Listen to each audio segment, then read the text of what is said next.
जय शिवराय. अत्यंत महत्वाचा व्हिडिओ आहे. जरांगे पाटील मॅनेज झाले. जरांगे पाटलांनी सरकारसोबत सेटलमेंट केली. हा जो महत्वाचा विषय महाराष्ट्रामध्ये सध्या गाजतोय ना, त्याच विषयी आपण या व्हिडिओमध्ये चर्चा करणार आहोत. व्हिडिओला सुरुवात करण्याच्या अगोदर द रिअल थॉट आपल्या या युट्यूब चॅनलला जर तुम्ही अजूनही सबस्क्राईब केलं नसेल ना, लगेच सबस्क्राईब करून टाका, कारण आपण ते बोलतो जे खरं असतं. आता चला आपण या व्हिडिओला सुरुवात करूया. व्हिडिओचा विषय काय आहे? जरांगे पाटील मॅनेज झाले.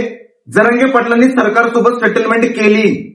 हा जो आरोप जे मराठा आरक्षणाला विरोध करतायत, मराठ्यांना टार्गेट करतायत, जरांगे पाटलांना टार्गेट करतायत, मराठा आरक्षणाचे जे विरोधक आहेत ते सातत्याने हा जो आरोप करत आहेत की जरांगे पाटलांनी सरकारसोबत सेटलमेंट केली. आता हा आरोप खरा आहे का, याविषयी आपल्याला चर्चा करायची आहे. तर सर्वात पहिल्यांदा मी हे क्लिअर करतो, जरांगे पाटलांनी सरकारसोबत खरंच सेटलमेंट केलेली आहे. खरंच जरांगे पाटलांनी सरकारसोबत डील केलेली आहे. आता डील काय आहे मी ते शेवटला सांगतो, पण पहिल्यांदा मला हे क्लिअर करायचंय. एक आरोप असा होतोय, एका दिवसामध्ये ते उपोषण मागे घेतलं. सर्वात पहिल्यांदा जरांगे पाटलांनी ज्या वेळेस आंदोलनाची घोषणा केली होती त्यावेळेस सर्वात पहिल्यांदा मी ही घोषणा का करण्यात आली त्याचं उत्तर देतो. मराठा समाजासाठी ज्या हक्काच्या मागण्या आहेत, मराठा समाजाचं जे हक्काचं आरक्षण आहे, त्या मागण्या घेऊन जरांगे पाटील अमरण उपोषणाला बसणार होते. पण आता हे सरकार जे आहे गेंड्याच्या कातड्याचं सरकार आहे. या सरकारला जाग येत नाहीये. सरकारला गोरगरीब जनतेचं काहीच घेणं देणं नाहीये. मराठा समाज राज्यामध्ये खूप मोठा समाज आहे, पण मराठ्यांचंही सरकारला काही घेणं देणं नाहीये. गोरगरीब मराठा समाज रस्त्यावर उतरतोय. गेले 2, 2.5, 3 वर्ष होत आले, तरी सुद्धा सरकार मराठ्यांच्या मागण्या पूर्ण करत नाहीये, मराठ्यांकडे लक्ष देत नाहीये. म्हणून पुन्हा एकदा अमरण उपोषण करण्याची वेळ संघर्षयोद्धा मनोज जरांगे पाटलावर सरकारने आणली. आता जरांगे पाटील एक असं व्यक्तिमत्व आहे, इमानदार आहे, स्वाभिमानी आहे, आपल्या समाजाची एकनिष्ठ आहे, कधीही विकल्या न जाणारं नेतृत्व आहे. आणि जरांगे पाटलाच्या डोक्यामध्ये फक्त एकच ध्येय आहे, काहीही झालं गोरगरीब मराठा समाजाला मला त्यांच्या हक्काचं मिळवून द्यायचंय. जे ओबीसी प्रवर्गातून मराठा समाजाचं हक्काचं आरक्षण आहे, काहीही झालं ना, जीव गेला तरी 72, पण जो गोरगरीब मराठा समाजाचा हक्क आहे तो मी त्यांना मिळवून देणारच, असं त्यांनी म्हणजे स्वतःला सांगितलेलंच आहे. त्यांनी म्हणतात ना, काही जरी करायचं असेल ना, सर्वात पहिल्यांदा ते असं ठाणलं पाहिजे की हो मला हे करायचंय आणि मी ते करणारच. त्याच पद्धतीने जरांगे पाटलांनी ठाणलंय, काही झालं जीव गेला तरी चालेल, पण मी मराठा समाजाला त्यांच्या हक्काचं मिळवून देणारच, गोरगरीब मराठ्यांच्या लेकरांचं कल्याण करणारच. आणि हेच ध्येय घेऊन जरांगे पाटलांनी पुन्हा एकदा उपोषणाची घोषणा केली. उपोषणाची घोषणा केली. 16 तारखेला बैठक सुद्धा घेतली होती. त्या बैठकीमधून जेव्हा घोषणा झाली होती त्या बैठकीमध्ये सुद्धा असं कुणाला वाटलं नव्हतं. सरकारला तर असं वाटलं असेल की नाही, आता सगळीकडे वातावरण शांत झालंय, आता काय मराठ्यांना द्यायची गरज नाहीये, आता मराठे शांत आहेत, आता काय आपण फक्त वेळ काढूपणा करू. पण 16 तारखेची जी बैठक झाली त्या बैठकीला ज्या पद्धतीने मराठा समाज एकवटला ना, अंतरवाली सराटी येते, बसायला जागा नव्हती, जिकडे बघावं तिकडे फक्त मराठेच होते. आणि पत्रकार बांधव त्या ठिकाणी होतेच होते. पत्रकार बांधवांनी सगळं अंतरवाली सराटीचं दृश्य कॅमेऱ्यामध्ये कैद करून महाराष्ट्राला दाखवून दिलं. मराठा समाज पेटून उठलाय स्वतःचा हक्क मिळवण्यासाठी. आणि मराठी पुन्हा एकदा एकवटले अंतरवाली सराटीमध्ये 16 तारखेला. आता 16 तारखेला घोषणा केली जरांगे पाटलांनी की 30 तारखेपासून आपण अमरण उपोषण करणार आहोत. ज्या आपल्या मागण्या आहेत त्या मागण्या पूर्ण करून घेण्यासाठी आपण कडकडीत उन्हामध्ये, रखरखत्या उन्हामध्ये पुन्हा एकदा अमरण उपोषणाला बसणार आहोत. जरांगे पाटलांनी घोषणा केली होती. आता जरांगे पाटलांनी घोषणा केल्याच्या नंतर सरकार घाबरलं आणि सरकारने हालचालीला सुरुवात केली. आतापर्यंत सरकार झोपलं होतं. सरकारला असं वाटलं की नाही, आता आपण नाही दिलं तरी चालेल, विषय संपलाय हा. पण मराठ्यांनी दाखवून दिलं, मराठ्यांची एकी, मराठ्यांची एकजूट काय आहे ना, हे पुन्हा एकदा सरकारला दाखवून दिलं आणि सरकारच्या हालचाली सुरू झाल्या पाटलांनी घोषणा केल्याच्या नंतर. आता सरकार पळापळ सुरू करायला लागलं. आणि मग विखे पाटील असतील, प्रसाद लाड साहेब असतील, प्रसाद लाड साहेब यांचा इतिहास तुम्हालाही माहित आहे. 2.5-3 वर्ष झालं हे आंदोलन सातत्याने सुरू आहे. मागचे जे आंदोलन झाले होते, 2दा मराठी मुंबईला गेले होते, त्यावेळेस जर जरांगे पाटील देवेंद्र फडणवीस साहेबांना काही बोलले तर राग यायचा प्रसाद लाड साहेबांना, आणि मग प्रसाद लाड साहेबांनी जरांगे पाटलांमध्ये फाईट व्हायची. पण आता प्रसाद लाड साहेबांना सुद्धा कळालं की नाही, मराठी बरोबर आहेत, संघर्ष होता म्हणून तर जरांगे पाटील जे करतायत ते योग्य आहे. आपलाच माणूस कुठेतरी चुकीचा आहे, आपलाच देवेंद्र फडणवीस साहेब गोरगरीब मराठ्यांना हक्क त्यांचा देत नाहीये. म्हणून प्रसाद लाड साहेबांनी सुद्धा या वेळेस जरांगे पाटलाच्या पाठीशी उभा राहण्याचं ठाणलं. आणि मग प्रसाद लाड असतील, उपसमितीचे अध्यक्ष विखे पाटील असतील, त्यांनी पळपळ करायला सुरुवात केली. फडणवीस साहेब सगळीकडे लक्ष देऊन होते की आता नेमकं काय होतंय, काय केलं पाहिजे. जर पुन्हा एकदा महाराष्ट्रामध्ये मराठा समाजाचं आंदोलन उभा राहिलं हे आपल्याला परवडणार नाही, हे देवेंद्र फडणवीस साहेबांना माहिती होतं. आणि म्हणूनच मग देवेंद्र फडणवीस साहेबांनी लाड साहेबांना अंतरवाली सराटीकडे पाठवायला सुरुवात केली. असं होऊ नाही शकत. मग ते लाड साहेब म्हणले की मी एक मराठा कार्यकर्ता म्हणून आलोय, मी माझ्या मनाने आलोय, मी एक सरकारचा कार्यकर्ता किंवा सरकारचं सिस्टम म्हणून आलेलो नाहीये, मी माझ्या मनाने इथं आलेलो आहे. पण असं नाही होऊ शकत. फडणवीस साहेब बोलले तेव्हाच लाड साहेब अंतरवाली सराटीमध्ये आले, आणि हे सत्य आहे. फडणवीस साहेबांना जर विचारलं नाही ना, एकही आमदार, एकही खासदार राज्यामध्ये काहीच करू शकत नाही, काहीच नाही करू शकत आहे. आमदार, खासदार, मंत्री, संत्री फडणवीस साहेबांना विचारतात तेव्हाच पुढच्या हालचाली करतात, हे सत्य आहे. आणि मग फडणवीस साहेबांनी लाड साहेबांना अंतरवाली सराटीकडे पाठवायला सुरुवात केल्याच्या नंतर लाड साहेब असतील, नंतर विखे पाटील सुद्धा वेगवान, 10 भाकरी खाल्ल्यानंतर कसा जोर येतो तसा जोर आल्यासारखं पळायला सुरुवात केली त्यांनी. पण विखे पाटील आणि लाड साहेबांनी मग विखे पाटलांच्या भेटीगाठी करून त्यांनी कोणत्याही हालतीत, पाटील तुम्ही उपोषणाला बसू नका, हे करू नका, ते करू नका, कारण यावेळेस जे उपोषण होणार होतं ना, कडकडीत उन्हामध्ये, रखरखत्या उन्हामध्ये, 45 डिग्री सेल्सिअस तापमानामध्ये हे अमरण उपोषण होणार होतं. भयंकर ऊन आहे मराठवाड्यामध्ये, भयंकर ऊन आहे मराठवाड्यामध्ये. त्या उन्हामध्ये जर अमरण उपोषण करताय ना एखादा व्यक्ती, त्याच्या जीवाला सुद्धा धोका होऊ शकतो. आणि जरांगे पाटील 6 कोटी मराठ्यांचं काळीज आहे, त्यांच्या केसाला जरी धक्का लागला ना, महाराष्ट्र पेटल्याशिवाय राहणार नाही, याची जाणीव सरकारला चांगल्याच पद्धतीने आहे. म्हणून सरकार कोणत्याही हालतीत ते उपोषण त्यांना होऊनच द्यायचं नव्हतं. जरांगे पाटलांनी ते उपोषण मागे घ्यावं, उपोषण करू नये असं सरकारला वाटत होतं. म्हणजे पुन्हा एकदा फसवणूक सरकारला मराठ्यांची करायची होती. जरांगे पाटलांनी जर ते उपोषण केलं नसतं, असाच वेळ काढूपणा सरकारने केला असता. पण 30 तारखेला ते उपोषण होणार होतं, पण त्याच्या अगोदरच विखे पाटील आणि प्रसाद लाड साहेब अंतरवाली सराटीमध्ये आले. त्यांनी एक ड्राफ्ट आणला, सगळ्या गोष्टी आणल्या. त्या आणल्याच्या त्यानंतर बैठकीमध्ये 1.5-2 तास चर्चा झाली. पण त्या चर्चेमध्ये जरांगे पाटलांनी एवढं धुतलं ना भाई, विखे साहेबांना धुतलं. लाड साहेब तर आपले गप्प बसले होते. आणि जरांगे पाटलांनी प्रसाद लाड साहेबांना एक टोला पण लगावला होता. ते असे साईडला बसले होते आणि इकडे तिकडे बघत होते. जरांगे पाटलांनी प्रसाद लाड साहेबांना तिथंच ठोकलं. त्यांना डायरेक्ट सांगितलं, इकडे लक्ष द्या, तिकडे नका बघू, तुम्ही सुद्धा आरक्षण शिका, नवीन विद्यार्थी आहे. आणि जरांगे पाटलांनी प्रसाद लाड साहेबांना सोशल मीडिया समोर आरक्षण काय असतं हे शिकायला लावलं. हे तुम्ही सगळ्यांनी पाहिलंय. मग लाड साहेब फक्त बघतच राहिले. लाड साहेबांना एक सत्य सांगू का, लाड साहेबांना हे कळून चुकलं होतं, जरांगे पाटील ती हस्ती आहे जी कोणाच्याच हातात येणार पण नाहीये. आणि जरांगे पाटलासारखा हुशार माणूस महाराष्ट्रामध्ये दुसरा कोणीच नाहीये, हे लाड साहेबांना कळलेलं होतं. म्हणून मग लाड साहेब फक्त असे बघत होते, असेच बघत होते. आणि मग त्या बैठकीमध्ये लय धुतलं, सरकारला धुतलं, सगळे निश्चित धावपडेच काढले सरकारचे. मग आम्हाला का नाही, आमचा हक्क आम्हाला का मिळत नाही, अशा बेकार पद्धतीने सरकार धुतलं जरांगे पाटलांनी, लय बेकार. आणि शेवटला मग विखे पाटील संतापून म्हणाले, पाटील काहीही करा पण ते उपोषण मागे घ्या. पण पाटील मानायला तयार नव्हते. पाटलाच्या डोक्यात एकच ध्येय होतं, हे अमरण उपोषण होणार, त्याशिवाय हे सरकार झुकत नाही, आपल्या मागण्या मान्य करत नाहीये. म्हणून सरकारला जर झुकवायचं असेल तर आपल्याला बसावंच लागणार, हे पाटलाला माहित होतं. म्हणून पाटलांनी 10 वाजता उपोषणाला सुरुवात होणार असं त्या बैठकीमध्ये सांगितलं. तुम्ही तुमच्या हालचाली करा, तुम्ही तुमचं काम करा, आम्ही बसतो उपोषणाला, हे पाटलांनी सरकारला सांगितलं.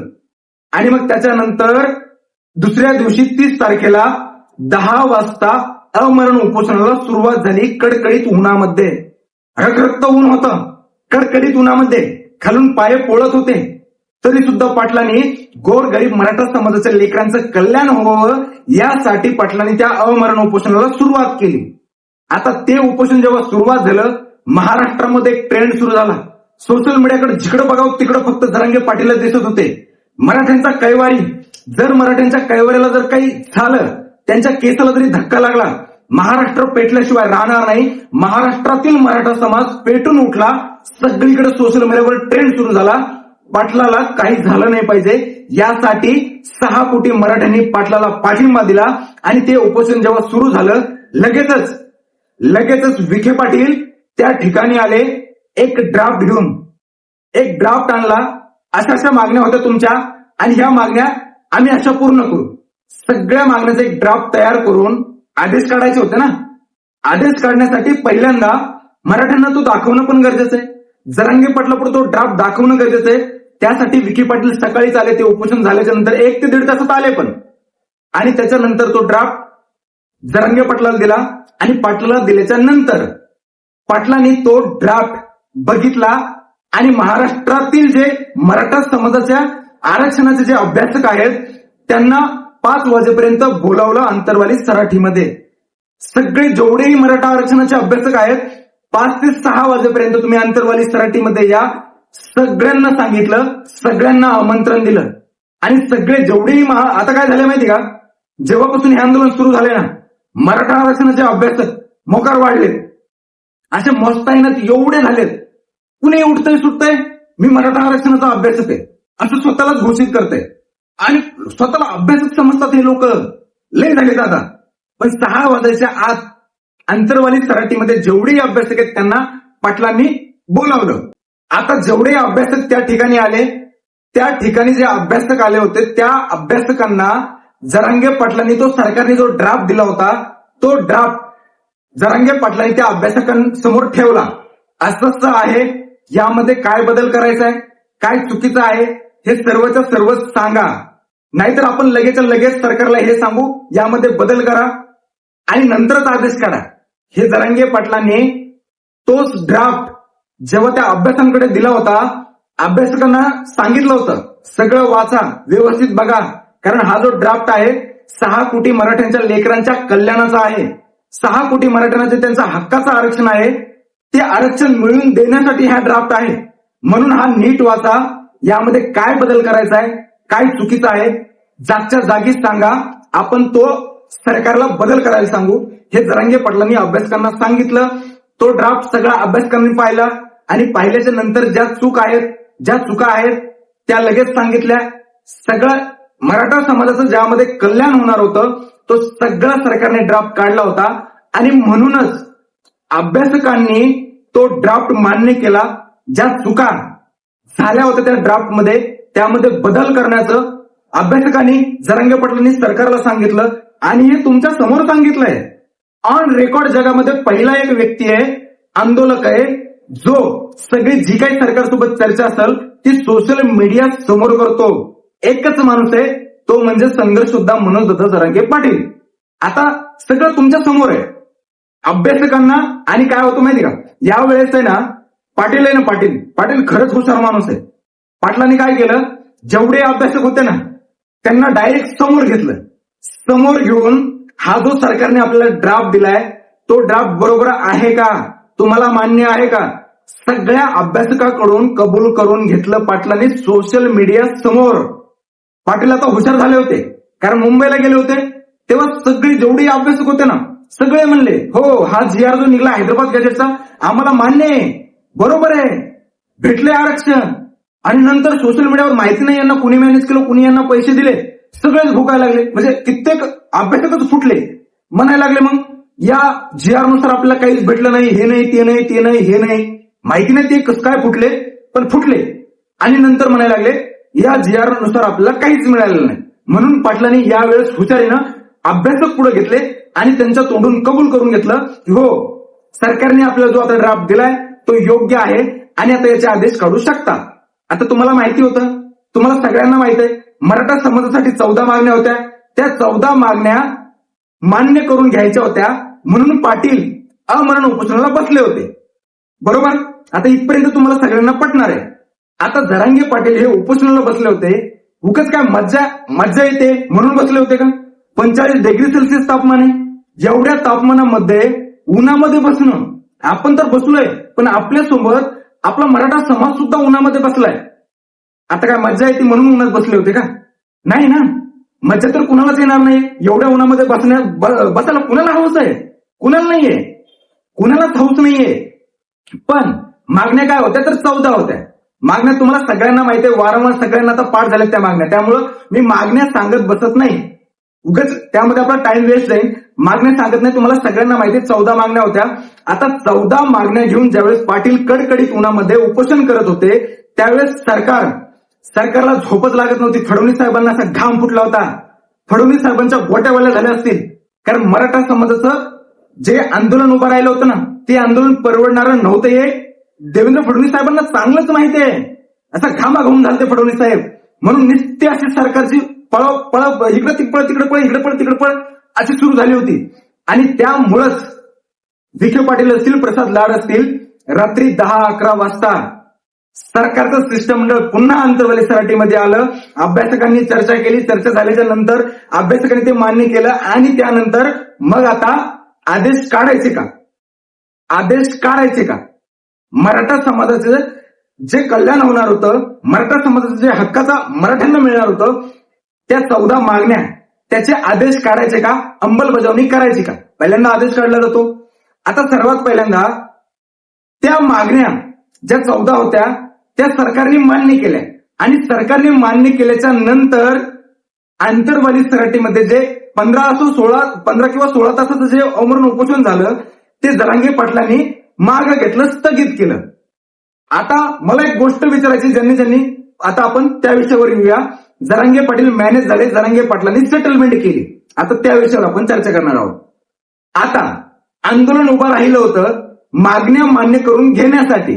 आता सरकारने जर 14 मागण्या मराठा समाजाच्या मान्य केल्या, मग आता उपोषणाला बसायचं कशासाठी? सर्वात पहिल्यांदा मग आंदोलनाला 15 तास हो, 16 तास हो, 2 दिवस हो किंवा 1 दिवस हो किंवा 2 तासच हो, काय घेणं देणं आहे? जर आपल्या मागण्या सरकारने मान्य केल्या, कशाला बसायचंय पुन्हा? नेमकं बसायचंय कशासाठी? घेणं देणंच नाहीये ना. जरांगे पाटलांनी ते उपोषण स्थगित केलं आणि पाटील उठले. पाटील मग आपलं मस्त गॅलेक्सी हॉस्पिटलमध्ये दवाखान्यात गेले. बरोबर आहे ना. जर मागण्या मान्य झाल्या, उपोषणाला बसायचं कशाला? कुणाला हौस आहे? जरांगे पाटलांनी तर सांगितलं होतं सरकारला, आमच्या मागण्या मान्य करा, आम्ही उपोषण करणारच नाही. कुणाला हौस आहे? स्वतःचा जीव जाळायची. आतडे तुटतात. कुणाला हौस आहे एवढी? त्यामुळं मागण्या मान्य झाल्याच्या नंतर पाटलांनी उपोषण मागे घेतलं. आता विरोधकांनी काय लावलंय? जरांगे पाटील मॅनेज झाले, जरांगे पाटलांनी सेटलमेंट केली. सर्वात पहिल्यांदा मराठ्यांना हे समजून घ्या, जरांगे पाटील मॅनेज झाले, पण मॅनेज पैशासाठी नाही झाले. जरांगे पाटलांनी करोडो रुपयांची डील नाही केली.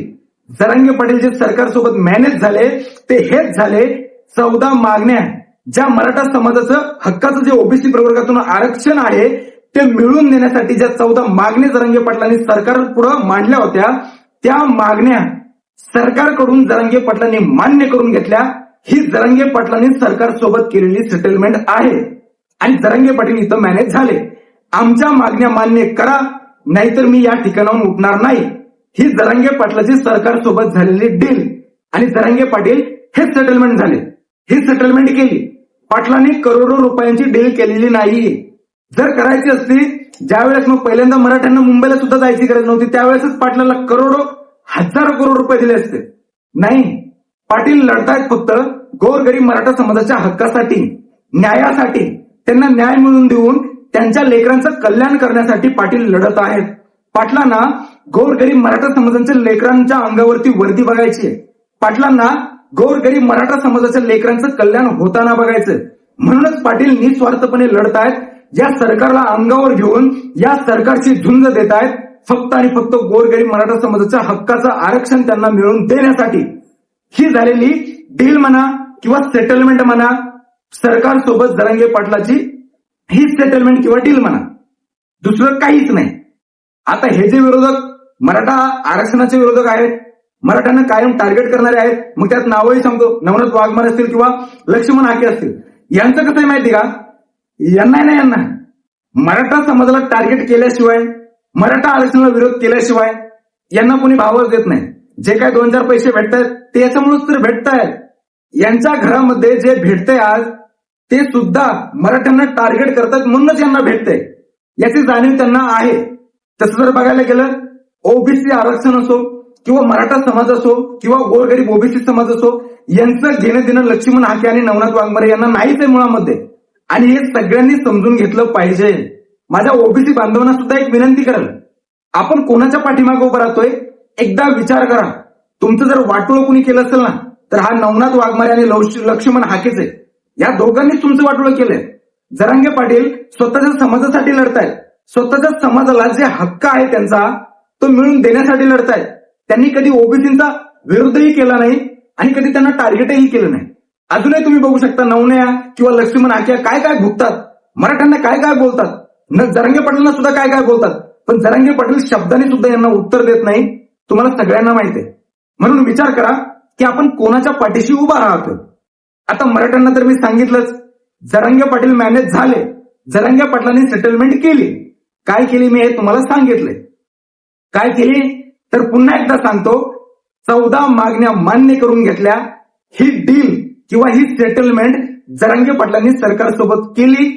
आता एक काम सांगेल मी मराठ्यांना, जे थोडा काही नरेटिव्ह सेट केला जातोय ना, आता आपले काही थोडेफार फितूर असतातच ना, मराठ्यांना लागलेला श्राप आहे. मराठे आपलेच फितूर होतात. हा जो गद्दारीचा श्राप आपल्याला लागलेला ना, आताचा नाहीये, कित्येक दिवसापासूनचा आहे. त्यामुळे काही दलाल आहेत ना मराठा समाजातील, तो खुन्या असेल किंवा ती संगी असेल, असं आहेत 3-4 बोटावर मोजण्यासाठी, फक्त 3-4 आहेत. ते जो काही नरेटिव्ह सेट केला जातोय ना त्यांच्या मार्फत, मराठी तर त्यांचं नाही ऐकत आहे, मराठी त्यांना ऐकत पण नाही आणि मराठी त्यांच्यावर विश्वास पण ठेवत नाही. हे मला चांगल्यानं माहिती आहे. स्वाभिमानी मराठे, गर्वाने जगणारे मराठे हे असल्या दलालावर विश्वास ठेवत नाही, हे मला चांगलंच माहिती आहे.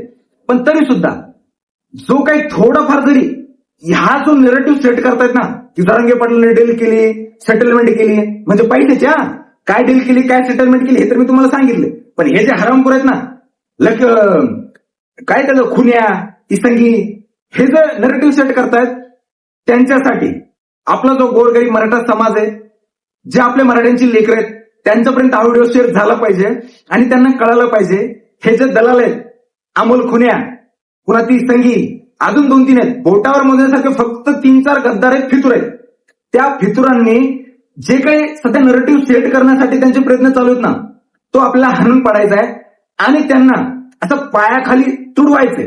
त्यासाठी हा व्हिडिओ जास्तीत जास्त शेअर करा, सगळ्या मराठ्यांना कळालं पाहिजे. 30 तारखेचं जे आंदोलन केलं होतं पाटलांनी, त्या आंदोलनातून आपल्याला काय मिळालंय. 14 मागण्या मान्य केल्यात.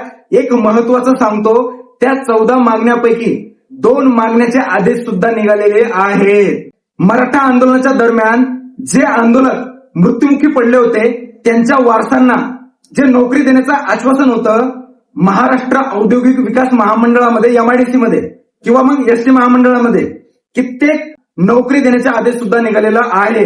आणि दुसरी अजून एक मागणी पूर्ण झालेली आहे. ती मागणी अशी आहे, मराठा आंदोलकांवर जे गुन्हे दाखल झाले होते ना, जे गुन्हे दाखल केले होते या सरकारने, या पोलिसांनी, ते गुन्हे सुद्धा मागे घेण्यात आलेले आहेत आणि या दोन्ही मागण्या मान्य करून त्याचे आदेश सुद्धा निघालेले आहेत. तुम्हाला सगळ्यांना माहिती आहे. हे यश आहे. 30 तारखेला जे 15 तासात जे कडकडीत उन्हामध्ये जरांगे पाटलांनी उपोषण केलं होतं ना, त्याचं हे यश आहे. आणि बाकीच्या ज्या मागण्या आहेत ना, त्या मागण्या सुद्धा आता 12 प्रलंबित आहेत. त्या 12 मागण्या सुद्धा एका महिन्याच्या आत पूर्ण होताना तुम्हाला दिसणारच आहे. दिसणार आहे तुम्हाला. कालच जी बैठक झाली होती उपसमितीची, एक बैठक पार पडली. त्या बैठकीमध्ये जे अध्यक्ष आहेत विखे पाटील, त्यांनी डायरेक्ट सांगितलंय, या ज्या 14 मागण्या आहेत त्यातल्या 2 तर आपण पूर्ण केल्यात, पण 12 मागण्या ज्या प्रलंबित आहेत, एका महिन्याच्या आत जे आपण मराठा समाजाला आश्वासन दिलंय, सगळ्याच्या सगळ्या मागण्या मान्य करण्याची पूर्तता करा. त्या आश्वासनाची पूर्तता करा. सगळ्या अधिकाऱ्यांना सांगितलंय. एकही प्रमाणपत्र रोखू नका. सगळ्या अधिकाऱ्यांना सांगा. आणि जे कुणी या आरक्षणामध्ये जे कुणी असं वेळ लावल ना डायरेक्ट निलंबित करा असे आदेश दिलेले आहेत उपसमितीचे अध्यक्ष विखे पाटलांनी. स्पष्ट केली भूमिका. मराठा समाजाला जो त्यांचा हक्क आहे 1 महिन्याच्या आत आम्ही देऊ आणि द्यावाच लागणार आहे त्यांना. विखे पाटलांनी स्पष्ट केलंय. जी उपसमितीची बैठक झाली ना त्यामध्ये हा महत्वाचा निर्णय आहे. आश्वासनाची पूर्तता 1 महिन्याच्या आत करा. सगळ्या मागण्या मान्य करून सगळ्या मागण्यांचे आदेश काढा, अंमलबजावणी करा. सगळे आदेश विखे पाटलांनी डायरेक्ट सांगितले. दुसऱ्यांनी बोलायची गरज नाही जास्त. याविषयी आता जास्त चर्चा नको. ठीक आहे ना. तर त्यामुळे मला फक्त एवढंच सांगायचंय, जो काय नरेटिव्ह विरोधक सेट करतायत त्या नरेटिव्हला कोणी बळी पडू नका. मराठ्यांनो, आपला योद्धा लढतोय आपल्यासाठी. आपल्या योद्ध्याच्या पाठीशी आपल्याला ठामपणे उभा राहायचंय. एवढंच सांगाल. बाकी जर व्हिडिओ तुम्हाला आवडला असेल लाईक करा, फॉलो करा, सबस्क्राईब करा. पुन्हा एकदा हक्काने सांगतोय, मराठ्यांनो मला एक पटत नाही. मी तुमच्यासाठी आवाज उठवतोय. तुम्हाला फक्त एक सबस्क्राईब करायचं. काय होणार आहे? फक्त दाबा ना, सबस्क्राईब करा, बेल आयकॉन दाबा, जेणेकरून आपला प्रत्येक व्हिडिओ तुमच्यापर्यंत सगळ्यात अगोदर पोहोचल. करा ना, सबस्क्राईब करायला काय जाते. आम्ही लढतोय फक्त आपल्यासाठी. मग आपल्या माणसाने आपल्याला सपोर्ट नाही केला पाहिजे का? करा. लगेच सांगतोय, द रिअल थॉट आपल्या या युट्यूब चॅनलला जर तुम्ही सबस्क्राईब केलं नसेल आता सबस्क्राईब करून टाका. बाकी थांबतो, रजा घेतो. एवढंच सांगेल. जय महाराष्ट्र, जय शिवराय.